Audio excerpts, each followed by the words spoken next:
and welcome back to my channel.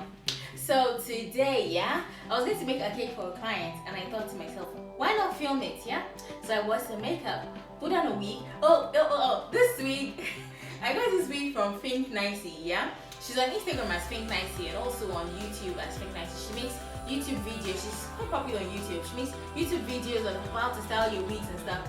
And she sells really amazing wigs at ridiculous prices. Like, let me show you. She gave me this wig for free. Like, this is my first ever lace wig. See, like, amazing wigs. See, like just crazy. So I'm going to put a link in the description box below in case you want to buy. She does worldwide shipping, and like the prices are ridiculous, like seriously, and the inches and everything. So if you want to buy, but today let's get back to the topic. Today we're making a Shin Chan cake. Only if I pronounce it right. It's a Shin. It's a cartoon character. It wears yellow and red. It's a funny cartoon character, anywho. So today I'm making a Shin Chan cake, and I thought, why not film it so I can entertain you guys during this quarantine period. So if you want to see how that goes, please stay tuned and watch. Okay, see you guys.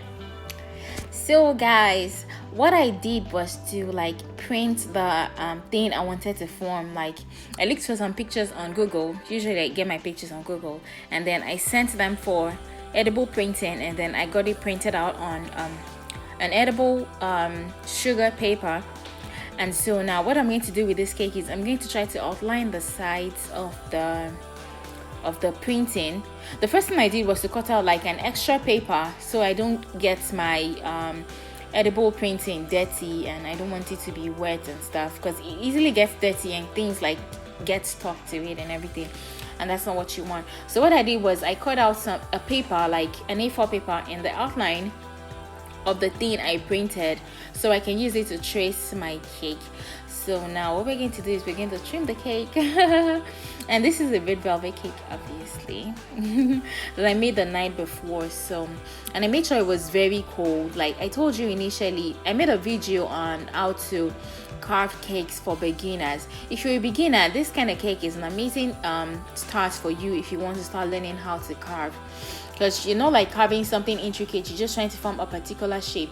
So what you want to do, if you watch that video, I'm going to put the link right up here. It says click on me, click on that.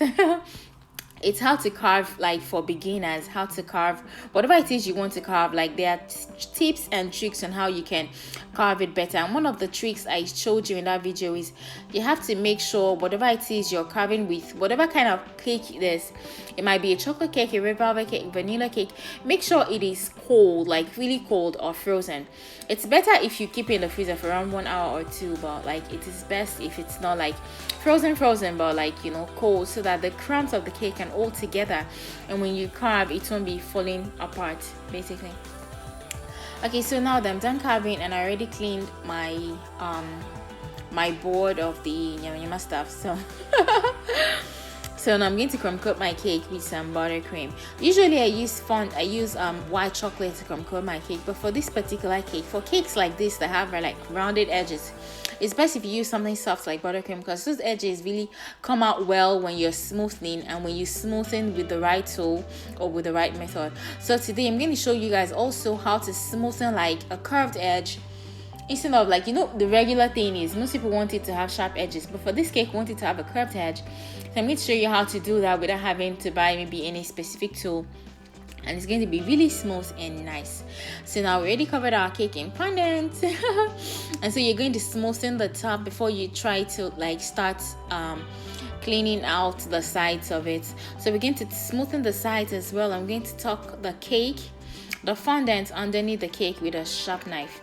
The reason why you want to do that is because, like, how we shaped the cake, it's not like straight down, the underneath is curved, so you're going to push the fondant under the cake. That way it looks well done and smooth and like professional. Okay, so that's what we're going to do. So the next thing we're going to do right now is we're going to take a piece of fondant and we're going to put it in the microwave, and then we're going to smoothen with it. That's what I did. I put it in the microwave for around maybe 30 seconds, so it will be warm. You don't want it to be really melted, you just want it to be warm and pliable, so you can use it to smoothen the edges of your cake. So it doesn't have to be just this kind of cake. Any cake that has like irregular sides or like curved edges, this is what you want to do. You want to use your fondant, the same color of fondant, because you don't want to stain your fondant, to smoothen the sides of it.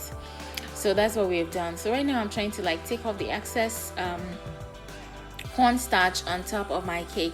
So by steaming it, I don't know if you have a steamer. If you don't have a steamer and you decorate fondant cakes regularly, guys, you don't know what you're missing. You should get a steamer, and it is very cheap, guys. I think I bought the steamer for around maybe $40-50 maximum. It is very cheap, and it makes your work come out nice and perfect. Another thing is you can use your steamer, the steam of the steamer, kind of like put some liquid on the cake, which makes your edible print be able to glue. So what I'm doing right now is I'm brushing the sides of my cake. Wow, look at that mess I just made. Watch how I'm going to fix it. I'm going to do the same thing on the other side so it looks uniform, even though that was a mistake. For you to be a cake decorator, you have to find a way to always make something look cool. So see what I'm doing. It looks like it was intentional. It wasn't intentional, it was a mistake. Thank you guys, and I'll see you in my next tutorial. Bye.